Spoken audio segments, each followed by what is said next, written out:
Make sure to number your Rockyard rodeos, just so you know which one isn't your first. Fresh and Buds now. Fresh and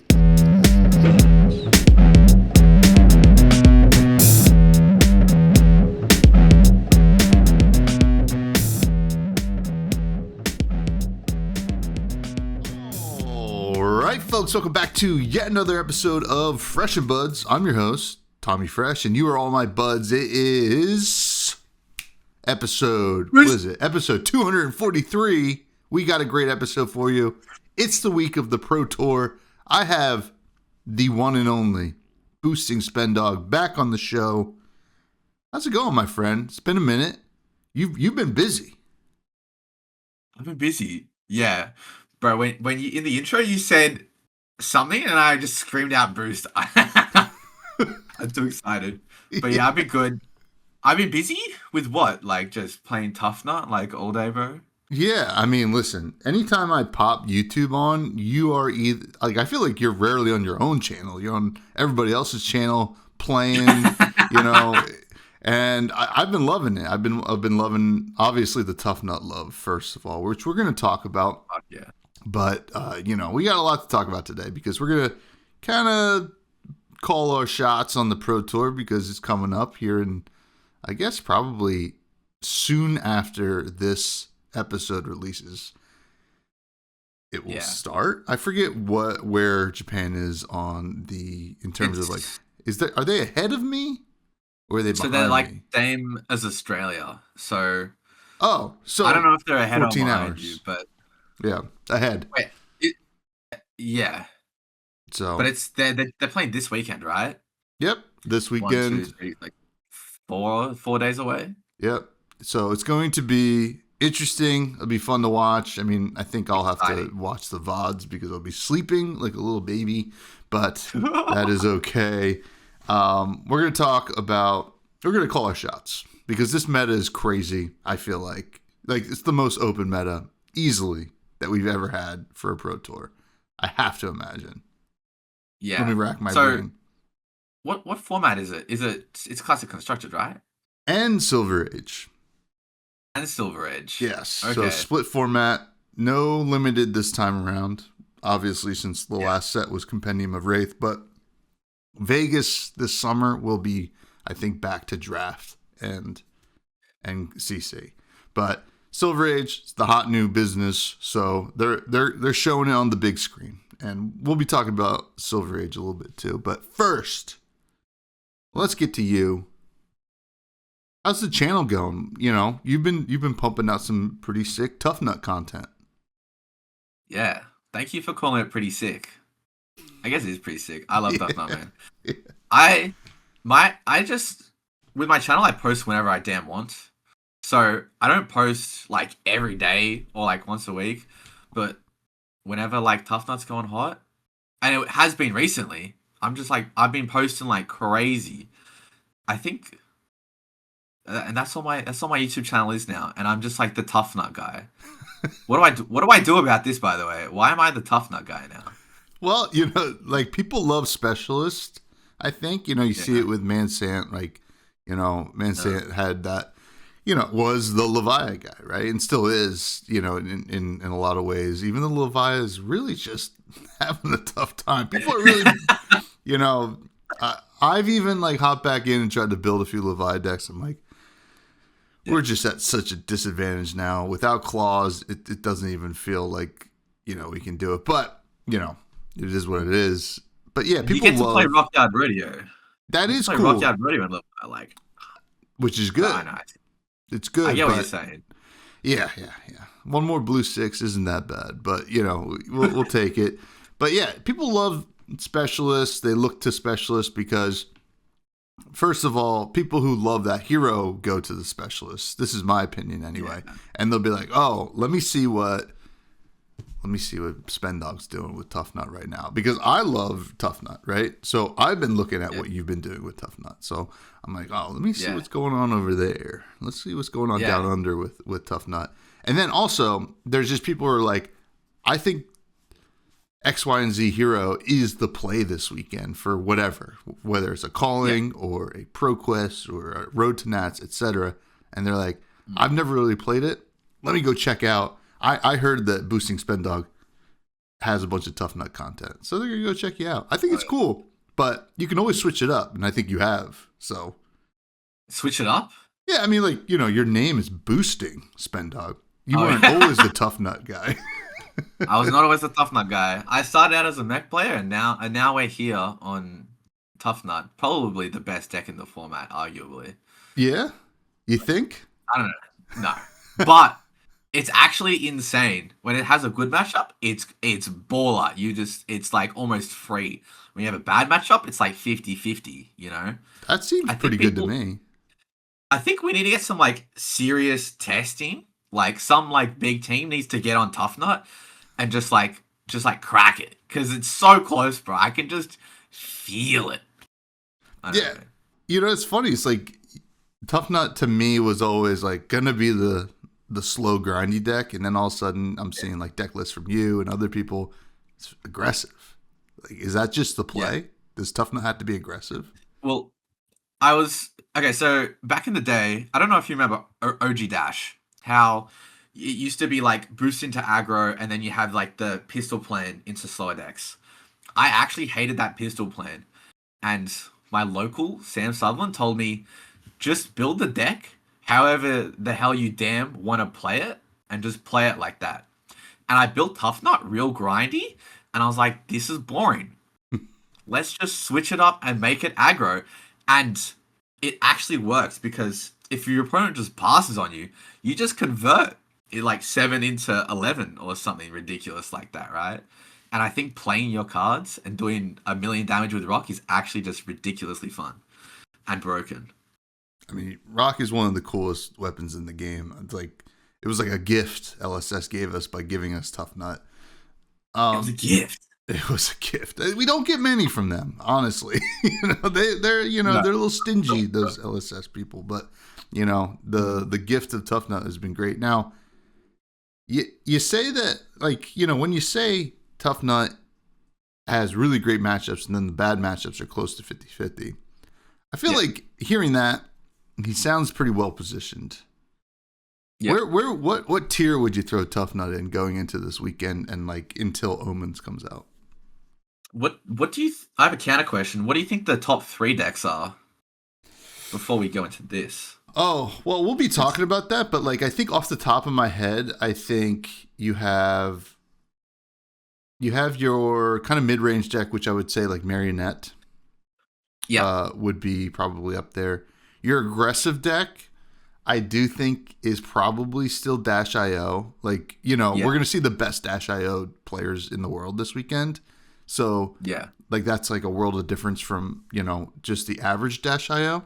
And then, like, your more control-y deck, like, I do really think Arachne Huntsman is just that good, right? I think Huntsman can be really good, but Jarl's also looking pretty decent. A lot of people are pretty high on Jarl right now. So, it's kind of hard to say, but like, I don't know if those are the top 3, but like, if I had to like say what's the best at doing what it's doing, is those 3. Well, let's, like you said, Jarl, right? Mm-hmm. That's like auto win for Tuffnut, right? Yeah. Just because you block and rock, you have the biggest weapon in the game.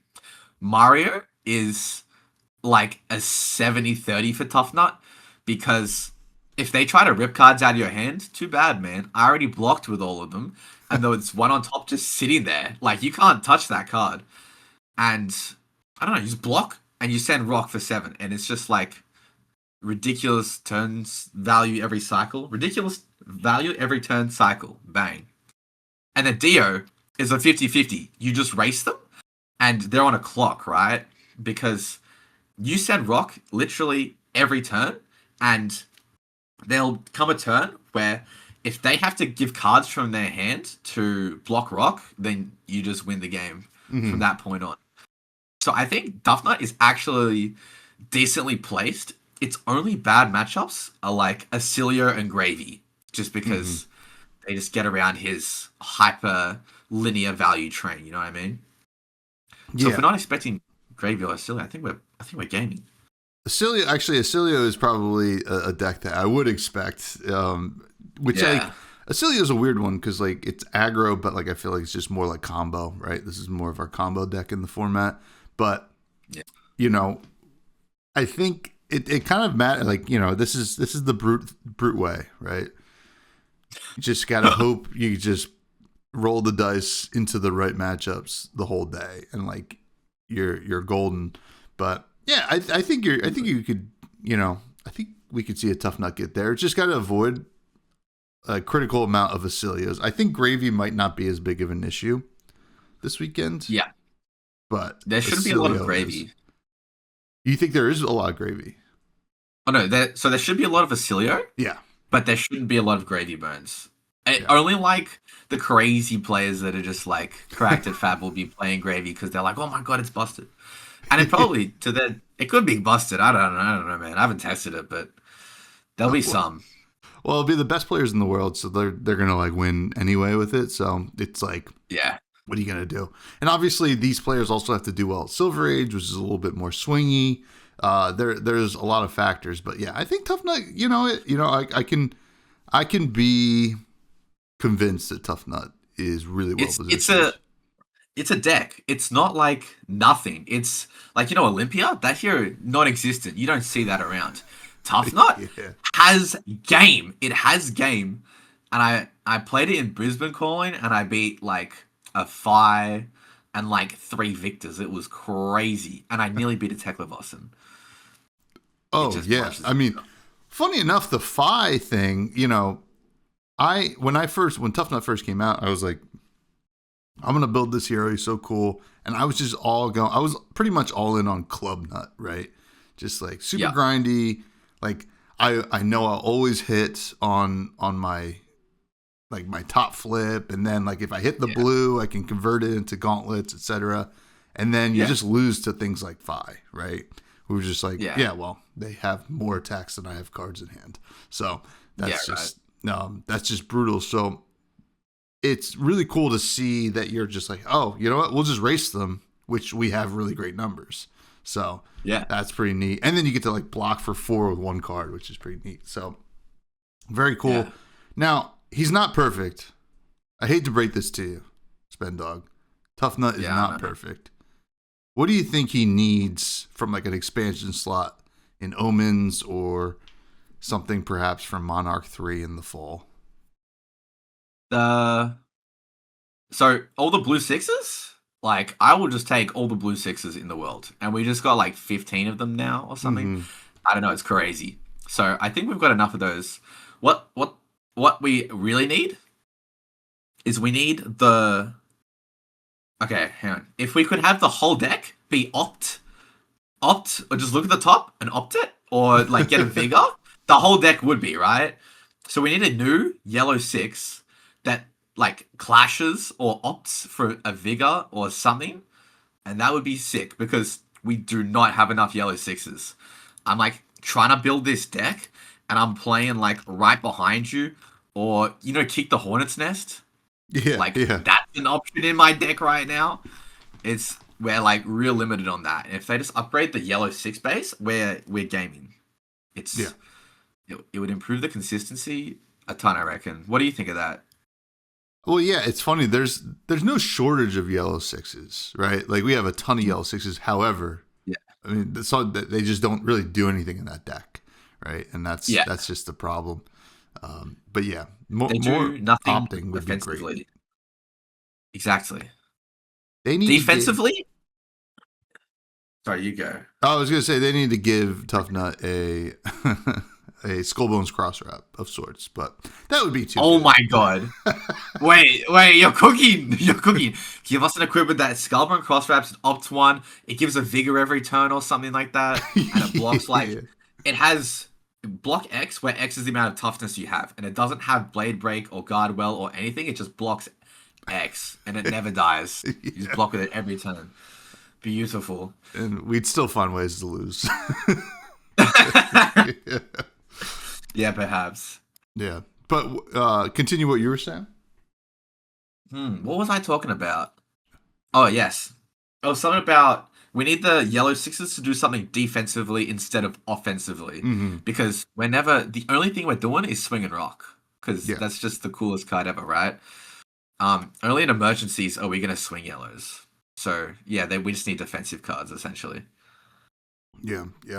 Well, I think they want to give Revered more cards, so I'm hoping that we're going to get at least one Revered, Brute, at least Revered Brute card in the expansion slot of Omens, but we will see. Now, before we get to your fresh phase of Compendium of Wraith, which is one of the sets of all time, Hala just dropped, the deck list just dropped 12 hours ago, right before I went to bed. Oh, yeah.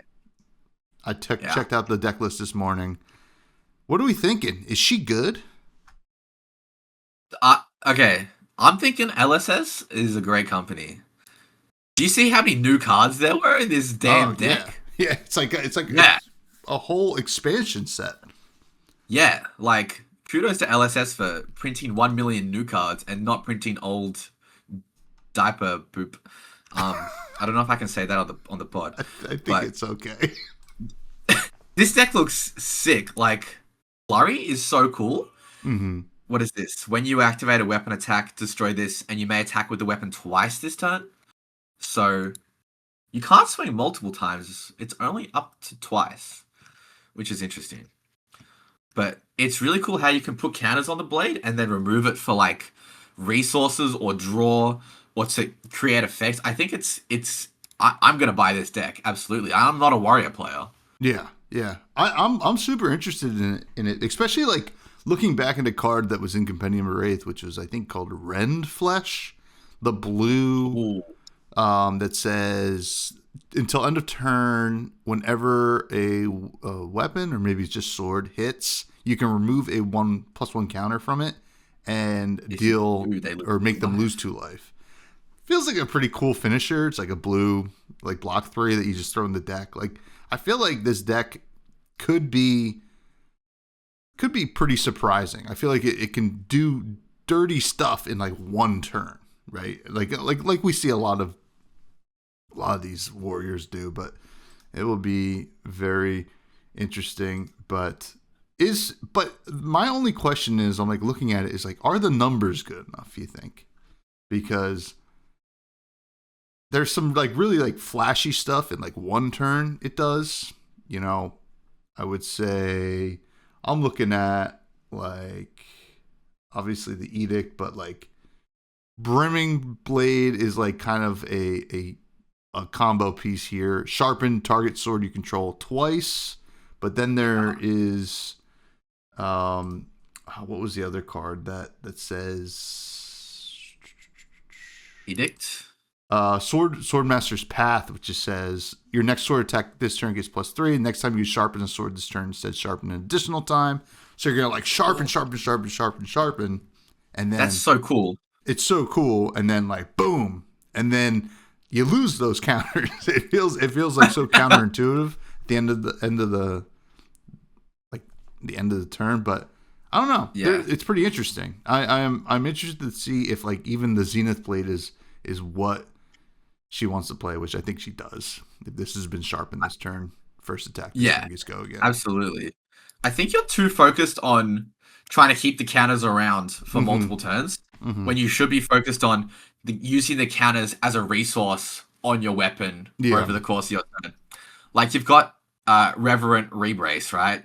If you would sharpen a Zenith Blade, you can pay a resource and destroy the sharpen additional time, which means it's you get an extra counter and you can use more effects like Polished Blade, which lets you remove as many counters as you want, swing it multiple times, give it go again, whatever.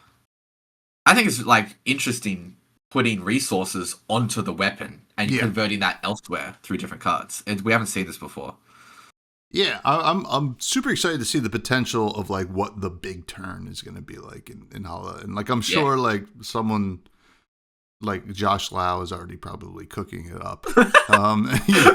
It's just I'm waiting for the card guys video. It's Hala's actually the best deck in the format, and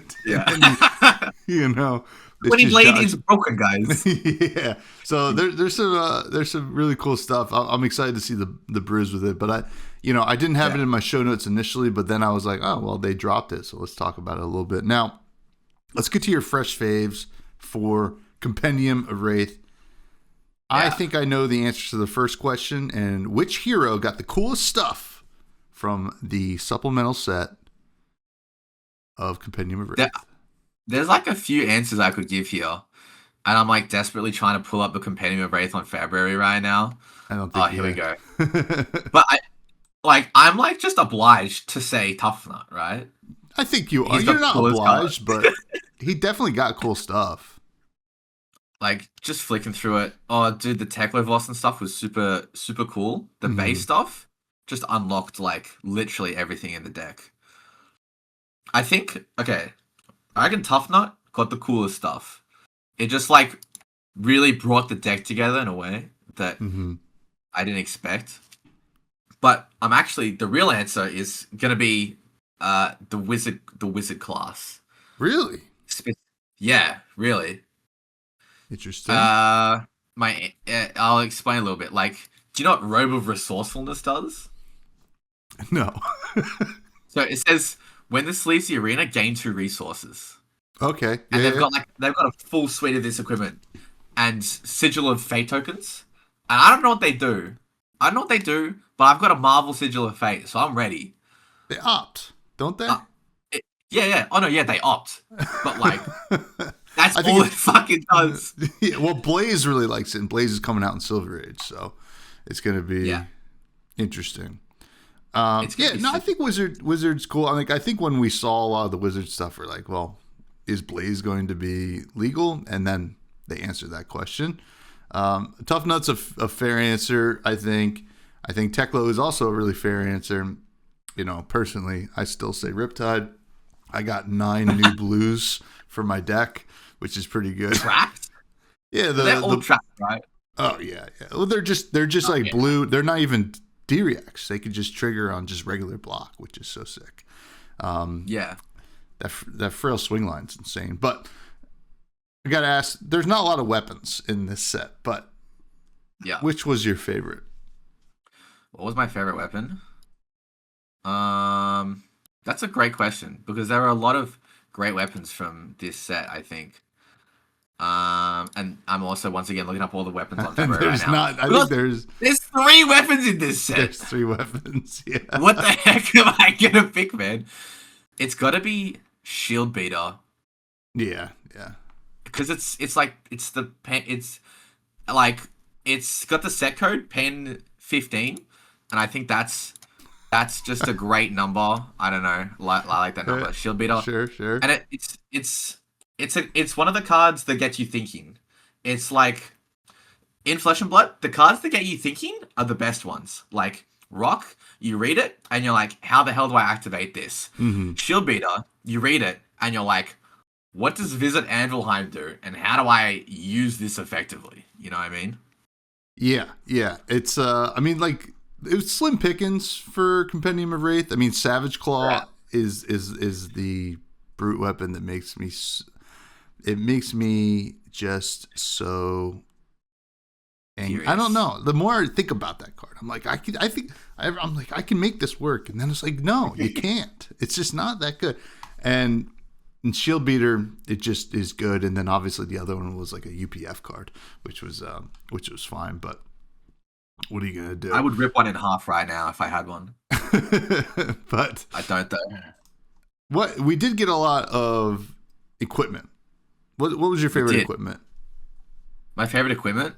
Yeah, let's just go off the dome. The Leviathan equipment was kind of cool. You know about that? Like it's like the block 2 and then it blocks 1 and it has blood debt. It's just they just gave Leviathan temper 2, bro. They just gave Leviathan temper 2. I don't know what it's called. Have a gaze.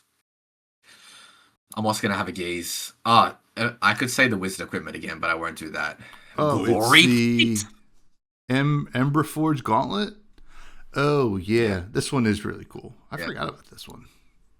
My real answer, those line crosses. This card is cool because you read it and you're like, what the flip, bro? What is this? How does this work? And then you got to go play RKO. It's like it's Gassian Sage. You just instantly start higher life, so you don't need to play because we lost all our life gain sources as reviled KO, right? Yeah. So now we have this, and it kind of does the job. Kind of works. I say it's really cool. It's just like no other hero can use it like RKO does, you know? Mm-hmm. Yeah, because like Lyeth doesn't really care as much as RKO does. I mean, it blocks one, so it's like he can play it, and it's fine. I mean, I imagine Lyeth is playing like 9 mocking blows in Sage just because. Oh yeah, in Sage, yeah. But I think even the what is it, line crossers? I think that's sideboard at least in CCs, which is pretty cool. So for RKO. Now, moving on, what was your favorite class and/or talent card from the set? Class and/or talent card from Compendium. Okay, I'm gonna say class and/or talent card. Bro, I can't say my spoiler card, which was Rockyard Radio. I can't say that. Yeah, it's just generic. Anyone can play it, but it's really good in double. Answer that for the next question. I'm not even looking at the questions. Okay, let me. How much do you edit these, or are we just like bowling right now? Oh, the folks know I'm not editing anything.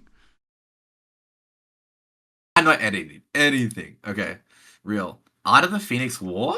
When that card dropped, yeah, it was exciting. That's gonna be the card. I was like, Fire's so back, and Fire's kind of back. He's kind of back. he's more back than he was, for sure. He's more back than he was. He was in the dumps. He was about to LL. He was winning the Pro Tour, and they're like, nope, we're banning the books. Shelf the books, burn them all. Won a world championship too? Fi? Yeah.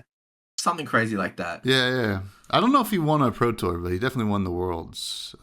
He won the Worlds, yeah. Yeah. In my brain, they're the same thing. Yeah.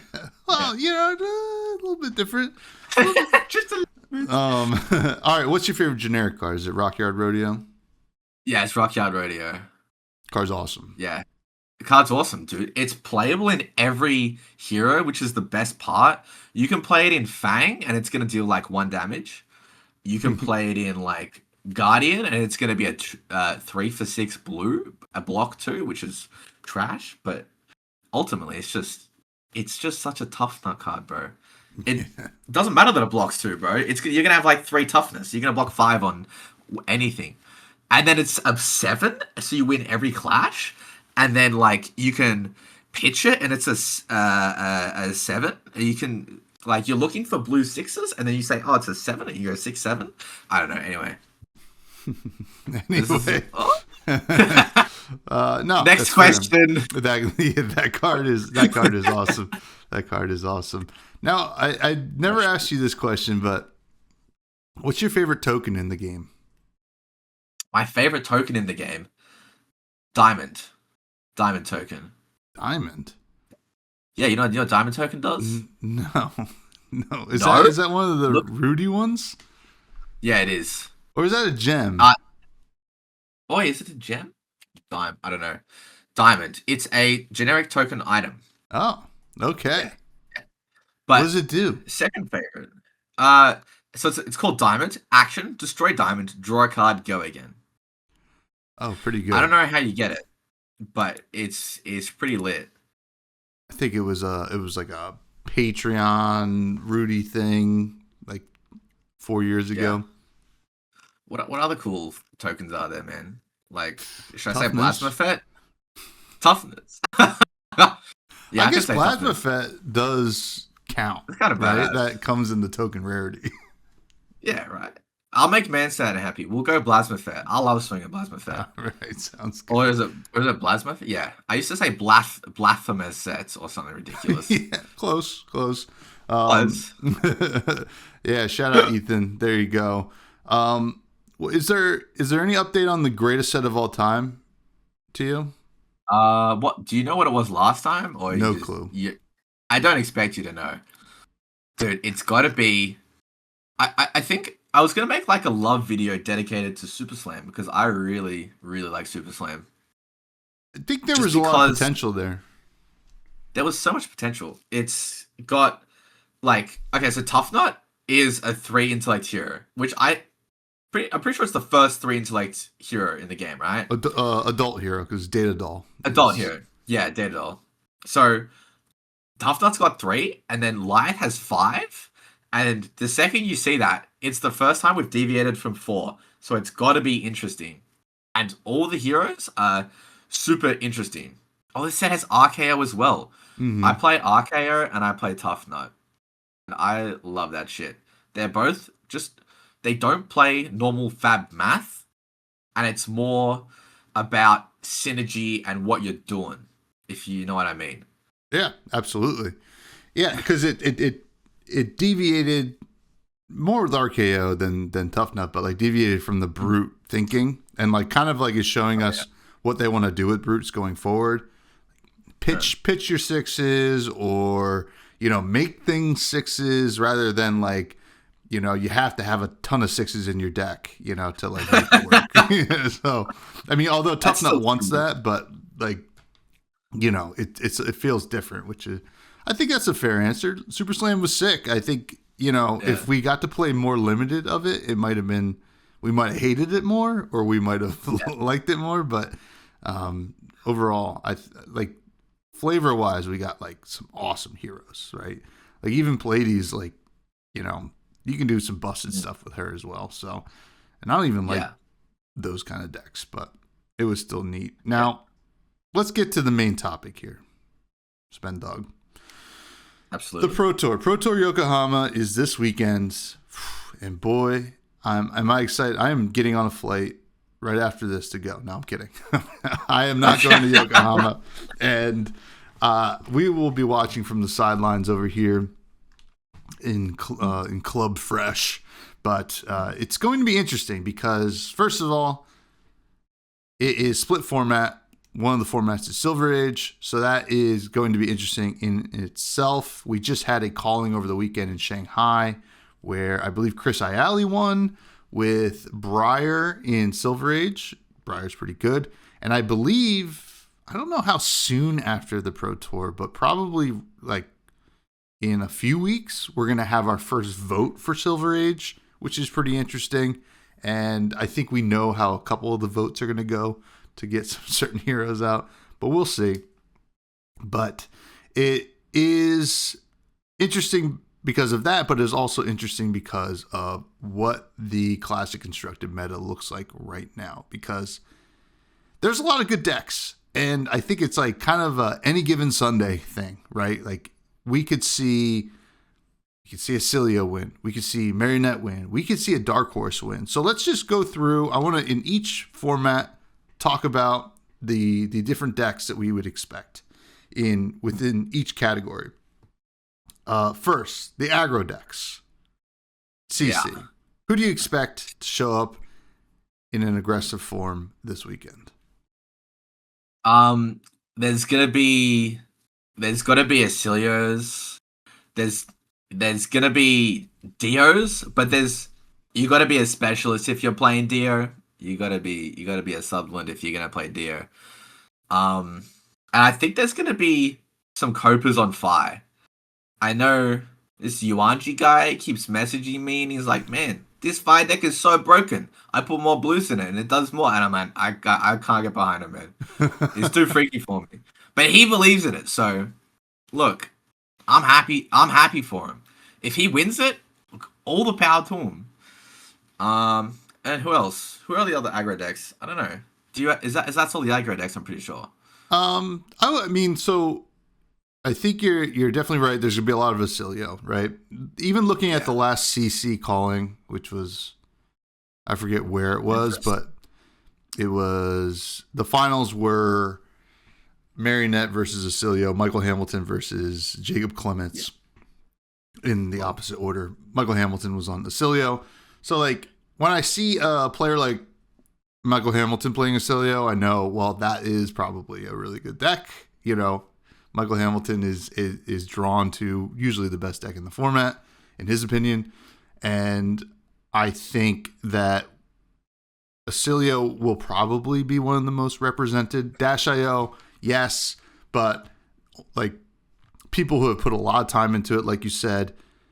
Fi, I expect, but to be honest, I would be not shocked if there were more Syndras than Fis represented this weekend. I still think Syndra has game because I think a decent amount of people are high on some more fatigue decks, and I just kind of like the reach that a deck like Syndra has in that form or in that matchup over something like Fi. But I could be wrong. I haven't played a lot of Syndra, but I played against a lot of Syndra. Now, yeah, how's that? How these decks make you feel? Do you think it's an aggressive decks tournament to win? I don't think so. I feel like this is a slower meta, and that's why people are on Acilio, because Acilio burns these slower decks very well, and you can't play Acilio into an aggro positioned meta, because, you know, Acilio just shits the bed into a Syndra or a Fi, right? So I feel like it'll be more, defensively slanted, and the Dios are going to know how to play into that, of course, which is why we see Acilio and Dio as the premier aggro decks. Yeah. I think that could be. I mean, like, listen, I don't expect Fire Syndra to win, but it could be interesting. But now moving on to mid range, which is like such a loose term in Flesh and Blood, but I look at decks like Marionette as being a mid range deck, right? Like, I think Marionette is probably pretty well positioned because of the disruption, right? You can disrupt. Yeah. You Absolutely. can, like if you think Acilio and Dio are the decks that are going to be the most represented on the aggressive side, I feel like you can really mess with them, right? As a Marionette. I would also kind of throw in Brute into the mid-range conversation. I think, like we said, Tuffnut, like which can be aggressive, but like also just sending 7 every turn is just like just good numbers. Ridiculous. That is another deck, you know, there I have to, you know, do some fan service here, but like I think that like Medax Reinar could see some play here this weekend. And Kasai? Ira? Yeah, Kasai. Like, yeah, we could see like decks like that. I think there's a lot of people pretty high on Ira, especially. Kasai is one of those decks that's just like, it just has really great cards. Like, there's no reason not to play it if you're really good at that deck. And then there's, you know, like and to bring up Josh Lau again, I'm sure Dorinthia is showing up in some form or another. Actually, you know what? I think he might be playing Bolton. Now that could be spicy. Listen, Bolton That could be spicy. That could be spicy. You know, a couple of episodes ago we had Markland on, won a pro quest on Bolton. I mean, I think we can. He did. I think we can see maybe some Boltons out there. Probably not like, well represented, but I don't know. It'll be like Tuffnut. The specialists will know what they're doing. The new cards are actually kind of good, and if you don't know what you're doing into Bolton, you can just get cooked. Yeah. Cooked aggro decks. It's a warrior. It's harder to fatigue. I don't know. Yeah, it's an interesting deck, but I think Kasai is probably one of the best warriors. I see that everywhere. Yeah. I mean, and it has play into, like, you know, when you're getting fatigued as Kasai, you just like make a bunch of dudes at the end and like send like 5 guys, right? And like burgers and fries. And it's just pretty sick. Now, moving on to the defensive stuff, like, I mean, who's going to win if it's a mid-range deck? I think it's Marionette, because I think that's just like the best deck. If I had to guess, Jacob Clements is probably playing it again and just won a calling on it. And Jacob Clements is really good at the game. So he's the guy to beat. Got to beat, for sure. It beats It beats Kasai as well, Mm-hmm. notably. Wait, so we think that Arachne Marinette's gonna be the best mid range deck, Or Tuffnut, and of then course. or Tuffnut. Tuffnut is literally the best mid range deck in the game, Yeah. literally. But the most defensive decks that we're onto now, Yeah, we're going to the control decks, the fatigue decks. Your guardians. There's a lot of there's like fatigue Pleiades. There's Arachne Huntsman. There's Jarl. There is Control Riptide. A big meta player. I'm just looking at my Control Riptide list right now. Let's just look at the results, folks. I'm just gonna look at the results real quick.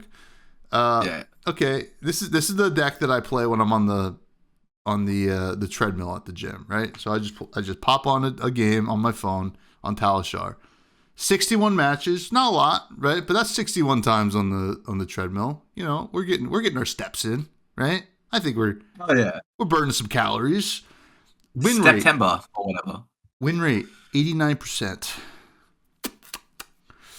Ooh, 89%. That's pretty good. That's actually really good. 89? What would you? That's almost 90. That's almost 90. I would say that's 1% away from 90. Let's say, what if you were playing Control Riptide, what deck would you be afraid of? Oh, I would be afraid of like Acilio, Arachne Huntsman.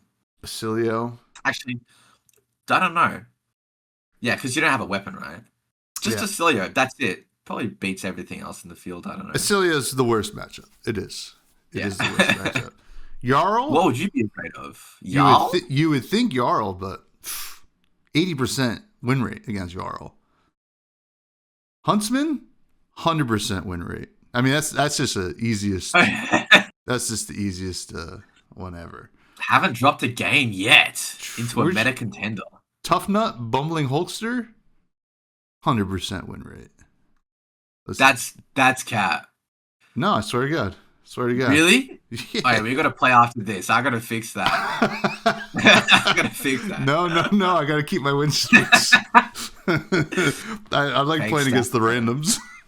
Fake stats, man. Yeah. So the Riptide thing's mostly, but I could see someone show up with it.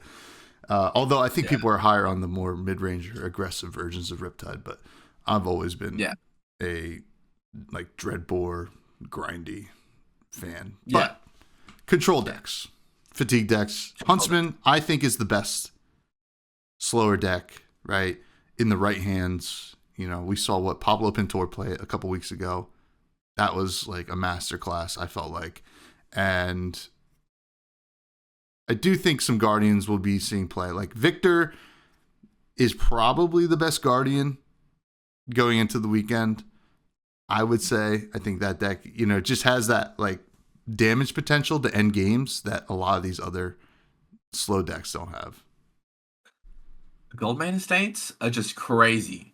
It just beats anything trying to fatigue you. And then into the aggro decks, it just has the disruption. Like, it is so good at everything that it wants it to do, Yeah. It's an impressive deck. I think that Guardian players that are qualified are going to want to play it.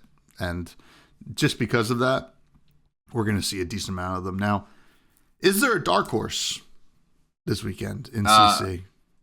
Is there a dark horse? Is it Tuffnut? I think Tuffnut.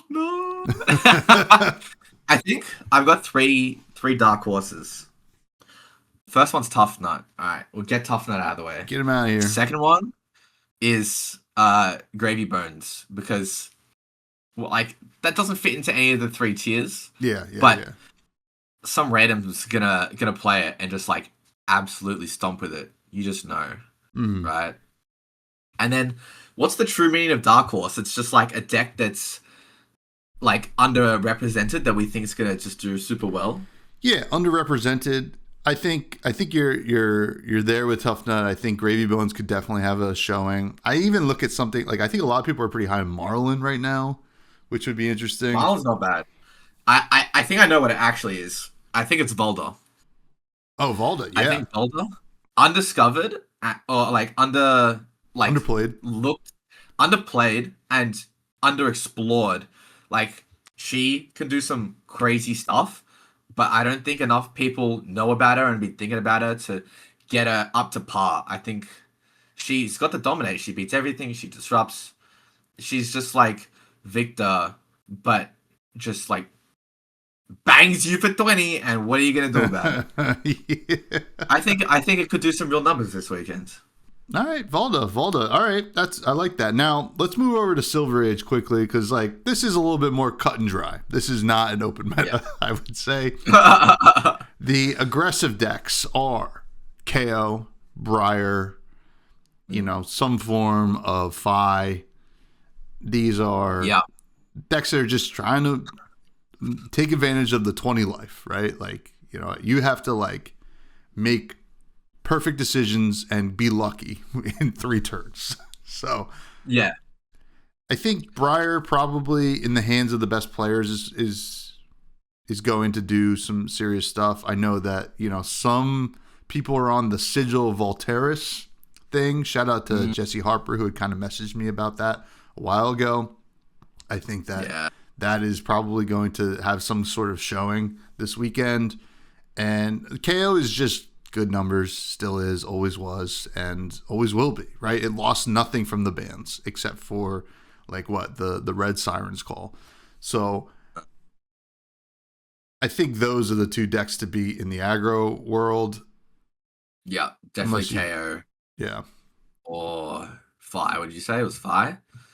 Would you consider KO, Ira Fi. an aggro deck? Yeah, I guess so. I mean, the mid-range conversation in this format is probably non-existent so much. Like, we'll put Ira in there. Yeah. We'll put Ira in the mid-range combo. Yeah. So I think the big 3 aggressive decks are probably Fi, KO, Briar, and then then you move over to mid-range, which is probably mid-range / combo, right? So you have Ira is kind of mid-rangey, is attacking and blocking. And then you have Kano, right? Riptide. Yeah, Riptide actually in this format is very mid-rangey. But then they got Kano as your like combo deck. Absolutely. Kano is absolutely like the combo deck of the format. And it does just mid-range you down. I think I'll have my spiel at the end about the whole. I'll say like one big thing about the meta position at the end. Okay. Do that at the end. But I think Kano is quite well positioned. Yeah. It's just like it burns all the fatigue decks, and it's got some sort of game into aggro decks as long as you go second. God, go second. Just go second. That's easy. Just go second. Yeah, easy. And then Riptide, I think, is underrepresented. We had a Terror and a Riptide top 8, and there was one Terror and like very few Riptides, and Riptide smokes the aggro decks. Mm-hmm. It's not funny. Smokes KO. It's unless you know the strat into it. Do you know the strat? What's the strat? Okay, so Riptide. I'm playing Riptide. I shouldn't know the strat into myself. Well, you should. Wait, should I say this on air then, or should I secretly tell you? Say it. Air it out. Air out the dirty laundry. So, if you're playing KO normally into a Riptide, it's a 100-0 matchup, right? But if you just swing weapon every single turn and block out, you can fatigue the Riptide because their traps never trigger, and you just have weapon value. And that is legitimately how you beat Riptide as KO. Interesting. Get a crack at home. Yeah. Interesting. All right. Well, we'll test that theory this weekend in Yokohama. I guess I would actually, another mid-rangey deck that I've kind of been messing around with because I saw some cool deck lists is Scurv in this format, which is like kind of funny, right? Yeah. Scurv has access to some really cool stuff, and basically having a 0-for-2 weapon, like when you can just block out is really good. So, but it's like a Dio gunshot, right? Because how Dash.io just has free pistol counters. Mm-hmm. Well done. You now just have that in Silver Age, but like maybe once or twice a game. Yeah, that's still 4 value though, right? Like, yeah, for 0 resources and no cost to a deck. I mean, like the only cost is a deck slot, really. Yeah. But it's very cool. Now, the control decks, the block slops of the world, it's like Guardian, and really that's it, right? Like I think like Guardian's just like kind of block slopping around, and then you have like Stack Florian, which I guess is kind of a control deck in a way. So these are the decks that can definitely just win, right, against certain matchups, but also like I feel like the better player is always going to win the mirror, and I do think that if the better player is on the aggressive plan, they can beat this control plan, right? I think that you have a plan for it because you have to expect the block slop, right, when you go to a tournament like this. So I would be shocked to see if like a true control like fatigue deck kind of wins or is in, because we're not going to see Silver Age be played in the top 8, but like I'd be shocked if that is like the best performing of the Silver Age decks. But I don't know. Enki, friend of the show, just came in second with Valda, which I think we were talking before the show. You're a big fan of that deck. It's broken. It's actually crazy. So what do we think? We're thinking like Volda, Oldhim, Terra are like the big defensive guardians of the format. Yeah, I guess so. Yeah, the new Bravo too. New Bravo as well. I didn't see him around much, but like looking and then at Stack Florian, I would say. Stack Florian. Stack Florian, absolutely fantastic pick. As long as you've played a bunch into like the aggro decks and know what you're doing, it's basically free into all the guardians. Unless the guardian has the tech, which is what is it called? Wait, let me just click on this guy's list and it will just probably have it. You set up an aura as any guardian. I think it's like the 4 cost, and it gives you a next attack +4.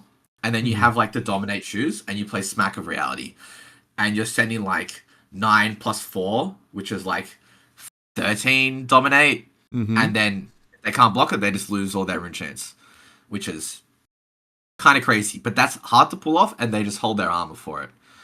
So very interesting. And then Guardians literally eat the aggro decks, unless it's Fi. Did you see the Shanghai meta, by the way? I didn't get a look at it. I just saw who top 8'd. Yeah, so the Shanghai meta had like 1 million KOs. And I think that meta is extremely underdeveloped because we had a meta in Melbourne, and like KOs just lose to like Oldhim, Terra, Volda, right? So if you're going to Yoko, you literally just can't play KO because you will just lose, right? So now the best decks are just Guardian. So you should just play Guardian, right? And now that everyone knows this, everyone's going to be on Guardian, which means you should just be playing Enigma, Stack Florian, KO, that type of deck to counter all the Guardians. Because what did we see? We saw like 1, 2, 3, 4 Guardians in top 8 of this meta, and like 1 KO. Actually, maybe Briar's a good pick still. Briar's still a good pick. It has the reach. Yeah. That was a lot of words out of my mouth, and my train of thought just like ended there. I don't know. Did you get any of that? Oh yeah, I got all of it.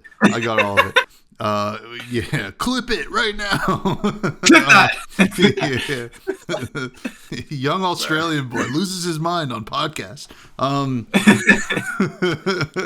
But no, I think like I think out of everything you said, the biggest thing to be taken away from that is, yes, the Silver Age meta is very underdeveloped, right? Like, yes. We could see pretty much anything happen on stream probably, and like happen within the actual tournament results. And I think LSS loves that, right? Because it makes Silver Age look way more interesting and way more appealing, because people are like, I can play almost any deck, right? Or I could just like show up with something and have a game into a lot of different decks that other people are going to show up to, which I don't know if that's true, but like it's more of like, hey, listen, like all these pro players kind of game theory the whole weekend, but it'd still be really cool. Are there any real diverse. dark horses in Silver Age? Well, huge shout out to my mate Matt Clark, who just top 8'd on Terra. He was the solo Terra, which I think was the dark horse of that event. Sure. Because no one knew how damn good Terra is. Hey, dude, by the way, I gave him all like my cards for the Terra deck, and if he won the event, he said he'd like shout out my channel and write subscribe to Boosting Spendog on his chest. And when he lost in quarters, I was about to cry. I was so sad. I was like so close to the most legendary shout out of all time. But it's okay. It's okay. A little story for you. But I think Terra is a dark horse deck that will be more accurately represented, hopefully. But I don't know. Riptide's also kind of dark horse because no one's really talking about him at all. But he is, he's a real deck for sure. Yeah, I mean, like unpreventable. I mean, it's not unpreventable, but like sneaky damage in a 20 life format is good. It's the reason Riptide's 19 life. Really, it's like it was not for CC. It was for young hero formats, which kind of sucks because we got 38 in CC. But what are you gonna do? I've got a question. I got an answer. If after all this analyzing, if you were to bring a Silver Age deck, what would it be? Oh boy. What would it be? What would it be if I were to do it? Okay. Like if I was serious about it, right? Yeah. Because I would. I think it's Briar. I think it's Briar, right? I think it is. You're just doing the most busted stuff, I think, and like the hardest stuff for a lot of decks to deal with, right? Like I think that mixed damage is always good, and it's the reason Briar was always good. So I have to say Briar. It's kind of like Fi. Yeah, I agree. It's like Fi, but you can block a little bit better. You're favored into other aggro decks. I don't know. You're just a little bit more mid range. I can see that, and it literally just won, right? So it has to be good. But like that's me because I would feel more comfortable with a proactive game plan going into a tournament like this than a reactive one, which is kind of the opposite of how I feel in like CC. But like I think that I don't have the reps. Like let's say I was going into Yokohama as who I am now. I don't really have that many reps into Silver Age. I play a lot of KO during ProQuest season, but like mostly I'm just, messing around with Silver Age stuff. I'd be like, I don't really know how to efficiently block in Guardian. Like I'm not going to like try to learn that in like a week. But Briar, I'm like, okay, the play patterns are the play patterns. And yeah, there's some nuance there, but I got to hope I pick it up, in the quick amount of testing. But it's Briar. It's Briar. It's cool. Briar's like a little puzzle, How the hell do I get an embodiment and send 4, etc.? Yeah. Right. So, and what about you? What would you take in Silver Age and CC if you were playing this weekend? Kano in Silver Age. Well, Kano in Silver Age. CC. Oh, we should go back to the thing we were saying about Syndra. Because I think I would probably legitimately just bring Syndra. Well, you said something about Syndra being good into the fatigue decks, right? I think that Syndra might have a little bit more reach, into the meta. This is just totally speculation. This is how I've felt that deck can be because I've played defensive decks against Syndra that like should have a decent matchup, but like the Flick Knives Mask of Momentum play pattern in Syndra is so hard to deal with, right? Like when a good player is playing it, it can be backbreaking. Now, obviously, if the marionettes kind of find Syndra, it's kind of like I feel like it's game over. Once they start losing cards from hand, it doesn't really matter. But like if you let Syndra get close, Syndra wins, right? It's just hard to beat that pattern. Absolutely. I think if you're gonna play an aggro deck to beat the fatigue decks, Fi with Epots and Art of the Phoenix War smokes every fatigue deck, but Fi's bad into other aggro decks. So I reckon Syndra taking cards out of the fatigue player's hand doesn't let them send disruption back. So just having the ability to have flick knives and not be disrupted and just attack them the whole game and they just whittle down to death, it could be a hot pick. Yeah. Otherwise, I'd play Yarl. Yeah. One deck we didn't talk about in CC, I think is worth talking about, is probably Vincent. Is probably another. Oh yeah. Dark horse. I because I was just thinking, I was like, oh, Syndra might just have to take a turn off and then send something really big, and I'm like, wait a second, that sounds like something else that's really good in the game right now. Yeah. Vincent, arguably the true dark horse, right? Like not even like a dark horse, but like the true like deck that can kind of doesn't fit into a lot of the categories we were talking about. I guess like kind of mid range in a way where it's taking turns off. It's not doing something some turns and then doing the most stuff the other turns. And nice little it's cool asterisk for that conversation about CC. Vincent is still a deck. If it comes in, deal with it. Just deal with it. Yeah. What are you gonna do? Yeah, but it should be fun. No matter what, we can't wait to watch. I don't know who's going to win. We have some listener questions, and the first question is talking about people, not heroes, but they're heroes to us. Spendog. William Table and Legs Knuckles. Gotta give a shout out to William. We did a Shapeshifter Tome Cube draft stream last week, and it was so much fun. I drafted Iris of Reality Chain, and it was insane. So I saw that. That was great content. Yeah, that was good stuff. William asked, which player is winning the Pro Tour? Who's winning the calling? Who's winning the showdown? Let's call our shots. Shots. Okay, so you call your shots. I'll call mine. The Pro Tour is CC, right? Oh, it's both. CC Sage. Yep. Okay. I think it's gonna be. I don't know who's going. Okay, I'm gonna say. Probably the most likely person to win is Samuel Coffey. It's just gonna happen. Okay. Guy's just a beast, freaking the sheets, mate. He just knows his deck back to front. He could tell you the flavor text on every card if he thought about it long enough, you know. Okay. He's on some decks. I don't know what decks he's on, but I reckon he could do it. Okay. So yeah, and that's the Pro Tour. Tour. Do I have to answer the next two now? These are questions for me, aren't they? Okay. Who's gonna win the calling? So the calling is the next day.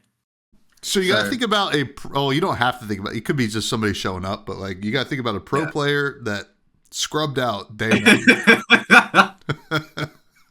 It's gotta be Bill. Bill's gonna drop out and play the calling.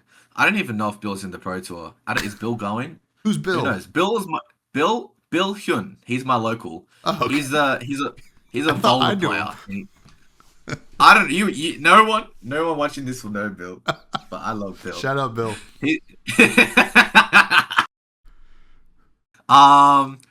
Yeah, he could win the calling, definitely. And then, who's winning the showdown? So the showdown's gonna have people that probably scrubbed out of the calling day one, but also scrubbed or didn't make top 8 of the Pro Tour. So showdown's gonna have some gas. Yeah. It's got to be Clarky or Sam Sutherland.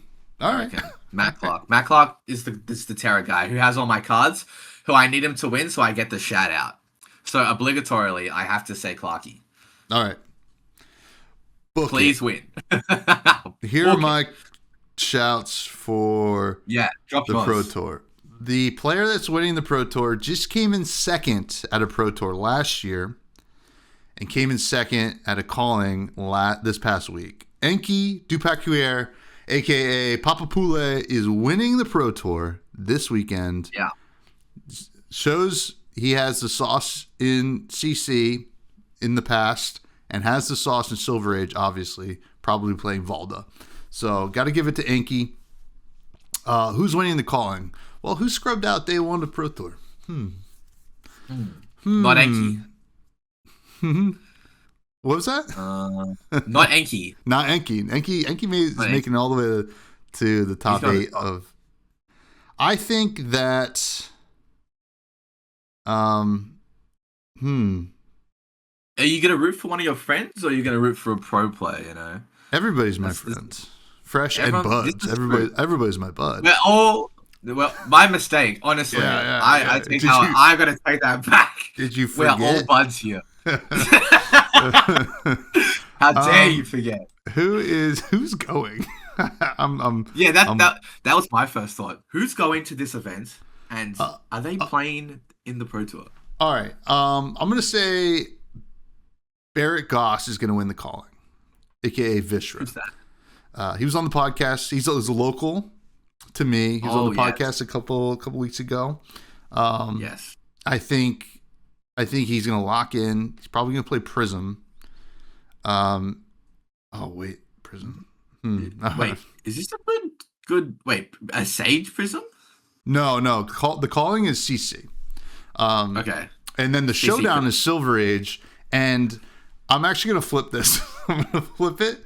I think Kevin Smurf Murphy is gonna win the call-in on Prism and send Prism to the Shadow Realm. Right? That would probably put it to Living Legend. And Barrett is going to win the showdown on Briar in Silver Age. Those are my shots. So Enki, Kevin, Barrett. I agree with that. Thank you. I think those are some good picks. Some good players, and we'll get some strong results. Hopefully one of us actually hits the nail on the coffin here. Gets it right. Yeah, I hope so. That'd be nice. I hope Bill wins something. I hope Bill wins something. Yeah. Even if it's the Goldfall Sage side event, I don't give a damn. He's got this. All right, we got one more question from Capolo, who asked, "Do you think the Meeps will become an actual hero, or will they always be NPCs?" I was actually thinking about this the other day. About Meeps. Will they become an actual hero or always be NPCs? So, I don't mean to bring up League of Legends right now, but do you know like League of Legends, how they got all those like little cute little things and everyone just like loves them, right? Flesh and Blood literally just needs more Meeps fucking everywhere. If they just put like Meep promos on something, like just make it look meepy, or like make Meep plushes, that's what they need. They don't need to be a hero or an NPC. They just need to, just be an NPC and just advertise the shit out of Meeps, because oh my god, women love Meeps, and I love Meeps, and everyone loves Meeps. All right. Interesting. All right. Yeah, I don't know about the Meeps. Capolo really likes the Meeps, but I also know Capolo really likes squirrels from like Magic. So like, I think just like Capolo has like an affinity for the little cute critters, which, to be fair, let's do it. Funny. Speaking of, this is like totally non-podcast related, non-Flesh and Blood related, but it is critter related. Okay. We have a robin. You know what a robin is? It's like a bird. Yeah, You've like heard a of bird. robins? Like a robin. A robin. A robin. So it keeps slamming into our windows because it wants. I don't know if it wants to get in or it sees its reflection. It doesn't matter which window. It chooses a window every morning. I heard it this morning. It was just going bam, bam. Like, stop! You're probably hurting yourself. But anyway, boosting Spendog, Spencer. This was a good episode. As always, thank you for coming on, my friend. Can you please plug anything you'd like to plug? Go check out my YouTube channel for like Tuffnut content. Just type in boosting Spendog Tuffnut, and I'm sure I'll pop up or something. That's the main place. That's where I keep it 100. I keep it $1 right there. 100. All right. Just go there. And I mean, you can go to Twitter. I'm on Twitter too. I say some random shit on Twitter. But just go to my YouTube. That's the only place you need to be. Right now. Do it now. Do it now. Don't even... Well, actually, wait. Finish this episode. Then do it. And make sure you like, comment, and subscribe to this channel. Right now. Yeah. Thank you all for listening. I mean, this is episode 243. You know, I was thinking about the other day. August is going to be 5 years of doing this podcast. And there's big changes coming, folks. So buckle up. the current form of the podcast could change. Who knows? Or it won't, because I'll forget to change it. But it's going to be fun either way. But like, comment, subscribe. Check out the Buds Discord. It's a great place to hang out. Mostly on Blue Sky these days. Check out Fresh Juice, Indie Game Podcast. Check out the Patreon. And that should all be in the show notes below. And finally, I always like to end every show talking a little bit about food. What's some food you want to talk about right now? Oh, golly. I should pull out my Instagram right now. Wait, hang on. Okay. Let me pull out my Instagram. All right. For the listeners, I just keep posting it on my story. For Spencer, the listeners, he's pulling up his Instagram. I'm pulling out my Instagram. All right. Do you know what this is? You can't even see it that well. Oh, okay. You can see this.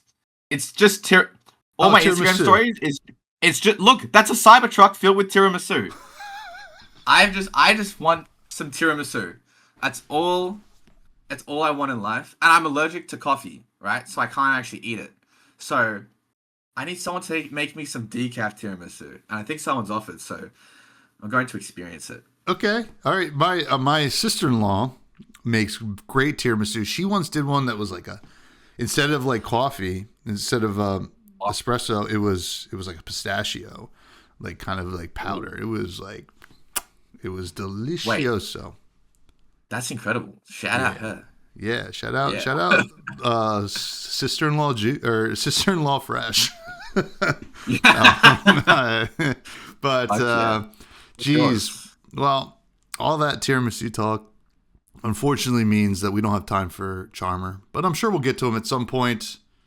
Spendog, thank you. Everybody, have fun in Yokohama and stay